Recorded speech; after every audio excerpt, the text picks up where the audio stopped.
बिस्मिल्लाहिर्रहमानिर्रहीम। अस्सलाम वालेकुम टू ऑल ऑफ़ यू। रब्बी ज़िदनी इल्मा। आज का जो हमारा लेक्चर है वो यूरोपियन हिस्ट्री के लेक्चर नंबर 1 का पार्ट 2 है और वो लेक्चर नंबर 1 हमारा फ्रेंच रेवोल्यूशन से रिलेटेड था। प्रीवियस लेक्चर में मैंने आप सबको बताया था फ्रेंच रेवोल्यूशन के कॉजेज़ के बारे में ओवरऑल। तो पहला हमने उसमें प्रीवियस वीडियो में अपना फ्रेंच रेवोल्यूशन का कॉज डिस्कस किया था और वो कॉज था एनार्की सिस्टम। आज की वीडियो में जो हम कॉज डिस्कस करेंगे फ्रेंच रेवोल्यूशन का वो हमारे पास होगा टैक्स सिस्टम। अच्छा, टैक्स सिस्टम क्या कैसे बना था फ्रेंच रेवोल्यूशन का कॉज, इसके बारे में हम डिस्कस करेंगे। तो टैक्स सिस्टम हमारे पास as cause of French revolution क्या था उसको समझने के लिए मैंने यहाँ पे कुछ क्वेश्चंस बनाए हैं। वो क्वेश्चंस जो है वो आपकी हेल्प आउट करेंगे आगे जब हम फर्दर टॉपिक को डिस्कस करेंगे।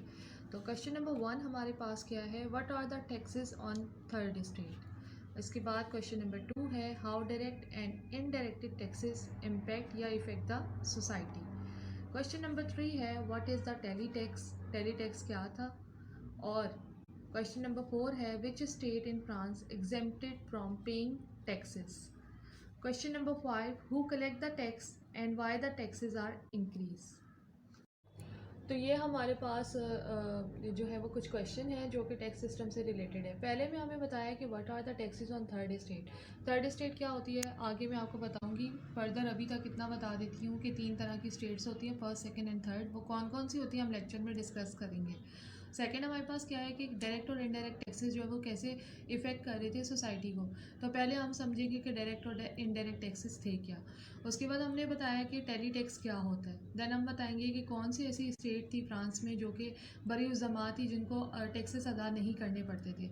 तो यहाँ पे भी वर्ड स्टेट का यूज़ हुआ है। इसका मतलब है कि या तो ये फर्स्ट स्टेट या थर्ड स्टेट या सेकेंड स्टेट के बारे में बात कर रहे हैं। उसके बाद क्वेश्चन नंबर 5 है, who collect the taxes and why the taxes are increase. कि टैक्स कौन कलेक्ट करता था और इन टैक्सेस को इंक्रीज़ क्यों किया गया था फ्रांस के लोगों के ऊपर। तो ये सारे सवाल टैक्स सिस्टम से रिलेटेड हैं। जब टैक्स को आगे हम डिस्कस करेंगे तो ये सारे हमारे कॉन्सेप्ट इंशाल्लाह ताला क्लियर हो जाएंगे। ये टैक्स सिस्टम को समझने के लिए मैंने एक चार्ट बनाया and that will help you to learn the tax system easily. सबसे पहले हमें पता था, जैसे मैंने प्रीवियस वीडियो में भी बताया था, कि पीजन का तबका आता है जो कि सबसे नीचे वाला तबका था। पीजन का तबका bourgeoisie, tax collector, government official, king, emperor and then pope. हम स्टार्ट करेंगे पीजेंट से। पीजेंट्स जो थे वो 2 तरह के टैक्सेस अदा करते थे। एक था डायरेक्ट टैक्स और दूसरा था इनडायरेक्ट टैक्स। डायरेक्ट टैक्स में हमारे पास 3 तरह के टैक्सेस आते हैं, कैपिटेशन, टैली और विंगिटिमी। और फिर हमारे पास आ जाता है इनडायरेक्ट टैक्स। इनडायरेक्ट टैक्स में हमारे पास 4 तरह के टैक्सेस आते हैं। पहला आ जाता है hearth tax, corvee tax, feudal dues tax, gabelle या सॉल्ट टैक्स भी आप इसको कह सकते हैं। तो ये हमारे पास आ जाएंगे इनडायरेक्ट टैक्स। अच्छा, यहाँ पे हम लोग डिस्कस कर रहे हैं आप डायरेक्ट टैक्स। डायरेक्ट टैक्स क्या होता है? डायरेक्ट टैक्स वो टैक्स होता है जो आपको हर सूरत में जो है वो अदा करना होता है, ठीक है। मतलब इसको आप कह सकते हैं कि जो आपके प्रॉपर्टी वगैरह के टैक्स होते हैं वो एक ऐसे टैक्स होते हैं जो कि आप हर सूरत में गवर्नमेंट को पे करते हैं। तो हमारे पास डायरेक्ट टैक्स में जो है ये सारी चीज़ें आ जाती हैं। और उस वक्त फ्रेंच रेवोल्यूशन जो इमर्ज हुआ था उससे पहले के जो हालात है उसमें डायरेक्ट टैक्सेस की ये 3 कैटेगरी आ जाती हैं, कैपिटेशन, टैली एंड विंगिटिमी। अब कैपिटेशन टैक्स वो होता था जो कि आपका अगर ज़ाती घर वगैरह है तो उस पर आपको कैपिटेशन टैक्स जो है वो अदा करना पड़ता था। टेली टैक्स हो सकता है कि मैं प्रोनाउंसिएशन में थोड़ी मिस्टेक करूं, मगर आप इसको देख लिएगा, फ्रेंच ज़बान में हम इसको किसी और तरीके से प्रोनाउंस करेंगे। तो टेली टैक्स क्या होता था? टेली टैक्स बेसिकली आपकी इनकम पे लगता था। जब जब आपकी इनकम इंक्रीज़ होगी उसके हिसाब से आपका टेली टैक्स भी इंक्रीज़ होता जाएगा। विंगिटिमी टैक्स देखना है कि विंगिटिमी टैक्स क्या था। विंगिटिमी टैक्स जो है वो बेसिकली आपके पास जितनी भी प्रॉपर्टी होगी आपकी, आप उस प्रॉपर्टी का 1/6 जो है वो पे करेंगे गवर्नमेंट को। तो ये 3 तरह के जो टैक्सेस थे ये डायरेक्ट टैक्स थे और आपको हर सूरत जो है वो अदा करने थे। और पीजेंट्स का जो तबका था वो जो ये 2 तरह के टैक्सेस अदा कर रहे हैं उसमें उनको डायरेक्ट टैक्स इन 3 कैटेगरी वाले भी हर सूरत में अदा करने पड़ते थे। अच्छा, अब हमारे पास आ जाता है इनडायरेक्ट टैक्स। इनडायरेक्ट टैक्स क्या होता था? इनडायरेक्ट टैक्स बेसिकली हमारे पास जैसे कि हम देखते हैं कि हमारे पास जो रेगुलर आइटम्स वगैरह होते हैं यूज़ करने वाले घर में, आप अगर ग्लॉसरी वगैरह लेने के लिए जाते हैं तो वहाँ पे मुख्तलिफ आइटम उठाते हैं तो उन प्रोडक्ट्स के पीछे भी जो है वो टैक्सेस जो है वो लगे होते हैं कि इस चीज़ पे इतना टैक्स है। तो वो जो टैक्सेस होते हैं वो हमारे पास बेसिकली जो है वो इनडायरेक्ट टैक्सेस कहलाते हैं। तो इनडायरेक्ट टैक्सेस भी उस वक्त थे और वो ये सब इनडायरेक्ट टैक्सेस भी आपको हर सूरत में पे करने होते थे। तो पीजेंट्स का तबका इनडायरेक्ट टैक्सेस को भी पे करता था। और इनडायरेक्ट टैक्सेस में हमारे पास 4 तरह की कैटेगरी आ जाती है। एक हमारे पास आ जाता है हर्ट टैक्स, दूसरा आ जाता है कॉर्बी टैक्स, तीसरा आ जाता है फ्यूडल ड्यूज टैक्स और फिर गैबल या सॉल्ट टैक्स, एक ही नाम है। अच्छा, इनडायरेक्ट टैक्स में हम सबसे पहले डिस्कस करते हैं हर्ट टैक्स क्या था। हर्ट टैक्स हमारे पास वो टैक्स होता था जो कि हम रोड और ब्रिजेस के लिए जो है वो टैक्स जो है वो लगाते थे कि अगर आप रोड और ब्रिजेस का इस्तेमाल करेंगे तो आपको कौन सा टैक्स अदा करना होगा, हर्ट टैक्स। ठीक। सेकंड हमारे पास आ जाता है कॉर्बी टैक्स। कॉर्बी टैक्स को हम लोग अनपेड फोर्स लेबर टैक्स भी बोलते हैं। इसका मतलब क्या होता है कि आप इसको इस तरीके से समझें, मिसाल के तौर पर कि आप सब लोग हैं और मैं फोर्सफुली आप सब लोगों को आकर किसी जगह पर कंस्ट्रक्शंस के लिए भेज देती हूँ कि आपने वहाँ जाके वर्क करना है, और ज़बरदस्ती वहाँ भेजती हूँ। और भेजने के बाद मैं आपको वहाँ पर किसी किस्म का पे भी नहीं करती, जो काम आप करते हैं उसकी मैं आपको पेमेंट नहीं देती। तो ये कहलाएगा कॉर्बी टैक्स। यानी आप इसको ये कह सकते हैं कि इंसान बजाते खुद जो है वो टैक्स की सूरत में जो है वो इस्तेमाल होगा। यह हमारे पास कॉर्बी टैक्स कहलाता है और इसको हम अनपेड फोर्स लेबर टैक्स भी कहते हैं। अच्छा, थर्ड हमारे पास आ जाता है feudal dues tax. Feudal dues के टैक्स क्या होता है, इसको वसूल कौन करता था, ये आपको सिग्न्योर को जाके जो है वो अदा करना होता था। ठीक है, ये टैक्स जो है वो आप कब करते थे, जब आप लेटर मिल्स, ओवन या विंड पाइप वगैरह को इस्तेमाल करते थे तो आपको फ्यूडल टैक्स पेज जो है वो अदा करना पड़ता था। इसके अलावा फ्यूडल टैक्स पे को आप मुख्तलिफ 3 तरह की सूरत में भी अदा कर सकते थे। या तो आप कैश की सूरत में अदा करेंगे, या आप काइंड की सूरत में, या फिर आप सर्विसेज की सूरत में जो है वो फ्यूडल ड्यूज टैक्स जो है वो पे करेंगे। तो सर्विसेज मतलब कि आप जाके कहीं पे कोई सर्विस वगैरह अदा कर दे तो समझ लें कि आपका फ्यूडल ड्यूज टैक्स जो है वो पे हो चुका है। तो ये हमारे पास थर्ड कैटेगरी थी इनडायरेक्ट टैक्स की। फोर्थ हमारे पास आ जाता है गैबल या सॉल्ट टैक्स। इस चीज़ के 2 नाम हैं। ये होता क्या है कि जब आप 8 साल की उम्र में आ जाते हैं या 8 साल की उम्र के हो जाते हैं, तब से लेकर जब तक आप ज़िंदा रहेंगे आपको गेबल या सॉल्ट टैक्स पे करना होगा। दूसरी चीज़ ये है कि इस टैक्स में होता क्या था। इस टैक्स में असल में ये होता था कि आपको एनुअली हर ईयर यानी कि हर साल आपको 7 पाउंड का नमक हर सूरत ख़रीदना है। ठीक है, अगर आप वो नमक नहीं ख़रीदते तो इसके जो उन्होंने पनिशमेंट जो है वो रखी हुई थी, और वो पनिशमेंट क्या थी कि आपको जो है वो डायरेक्ट फांसी दी जाती थी अगर आप इस टैक्स की अदायगी नहीं करते।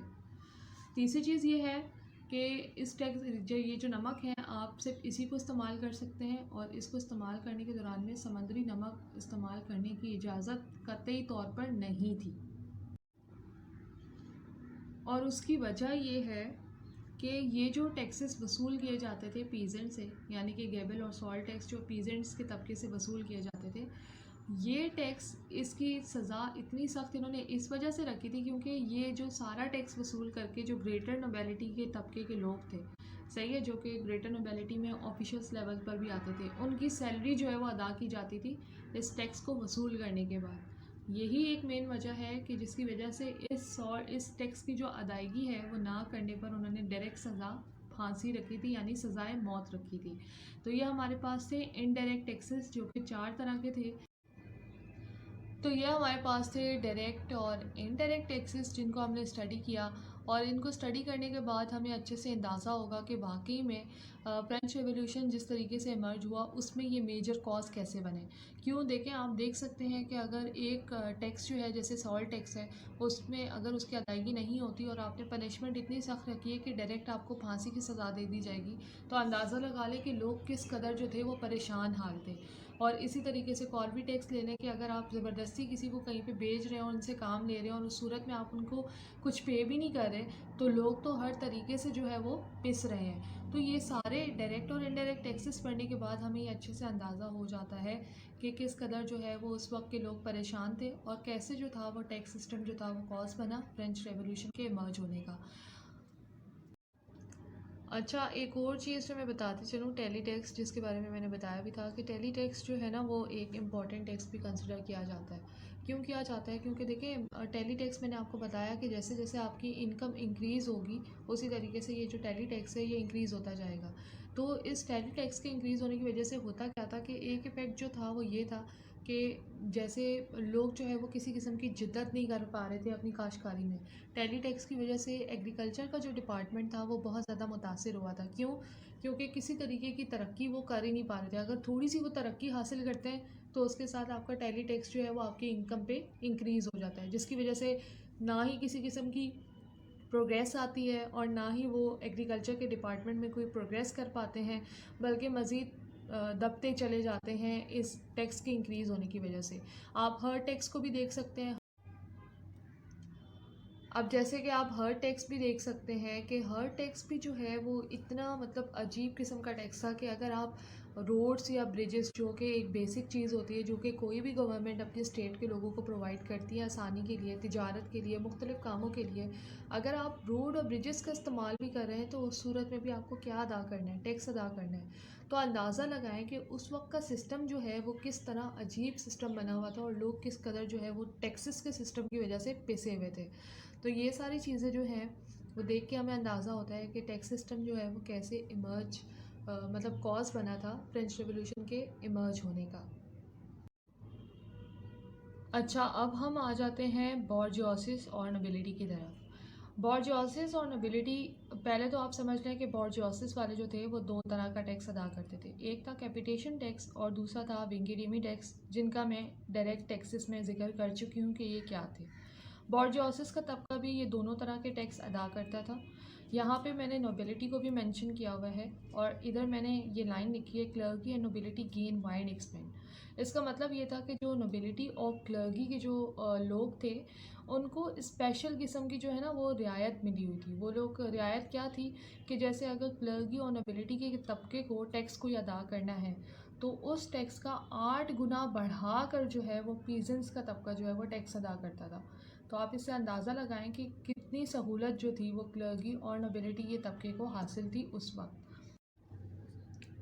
अच्छा, ये जो था हमने पढ़ा टैक्स सिस्टम का कि टैक्स किस किस तरह के वो अदा कर रहे थे। अब एक जो चीज़ थी कि कौन जो है वो टैक्स इनसे कलेक्ट करता था।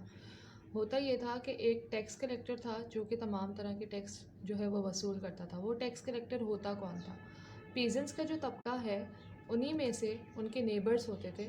ठीक है, कोई एक या दो नेबर ऐसे हो जाएंगे जिनको ज़िम्मेदारी दी जाती थी कि वो टैक्स जो है वो कलेक्ट करें।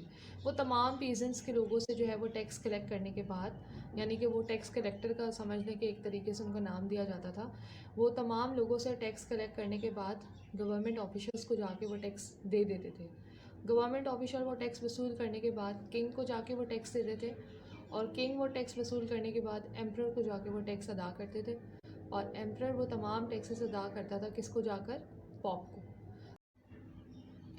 अच्छा, एक और चीज़ का ज़िक्र मैंने वहाँ पे किया था थर्ड स्टेट के बारे में। तो मैं बताती चलूँ कि हमारे पास ये जो पॉप, एम्प्रर, ये जो थे ना वो हमारे पास आते थे फर्स्ट स्टेट में। ठीक है, ये फर्स्ट स्टेट में आते थे।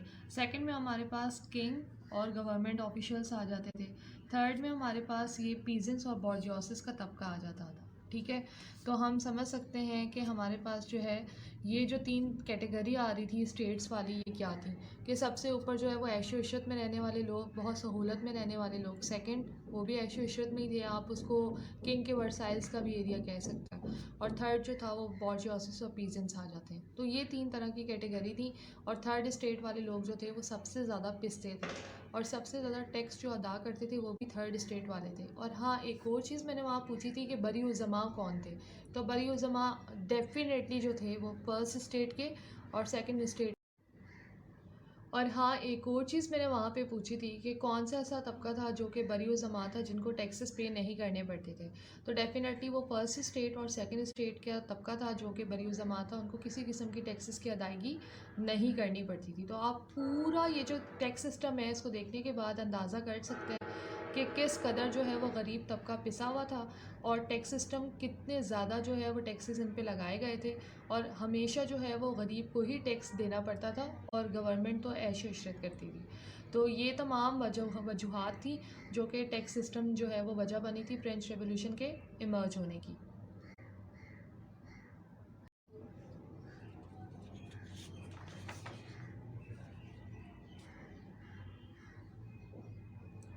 तो यहाँ तक हुआ हमारा लेक्चर ख़त्म, और मैंने आप लोगों की आसानी के लिए जो है वो कुछ क्वेश्चन प्रिपेयर किए हैं जिनको आप कमेंट करके बताएंगे इनका आंसर। क्वेश्चन क्या है, what are the taxes imposed on religious basis. ऐसे कौन से टैक्सेस थे जो कि रिलीजियस बेसिस पे भी इम्पोज किए जाते थे, क्योंकि मैंने आपको टैक्स सिस्टम में सिर्फ एक साइड दिखाई है, रिलीजियस साइड पे भी आपके ऊपर टैक्सेस लगते थे। ये हैरानी की बात होगी लेकिन ऐसा भी था। तो दूसरा हमारे पास क्वेश्चन ये है, what is the letter of indulgence. तो लेटर ऑफ इंडल्जेंस क्या था ये भी आप मुझे बताएंगे, और प्लीज़ कमेंट करके बताइएगा इन सवालों का आंसर अगर आप जानते हैं। आई विल लाइक कि अगर आप अपना कमेंट करके आंसर शेयर करेंगे। और एंड फाइनली अगर आपको वीडियो पसंद आए तो प्लीज़ लाइक करें, कमेंट करें, शेयर करें और सब्सक्राइब ज़रूर करें, और हमारे बेल आइकन के बटन को ज़रूर प्रेस करें ताकि हमारे आने वाली तमाम वीडियोस आपको बर वक्त मिल सके।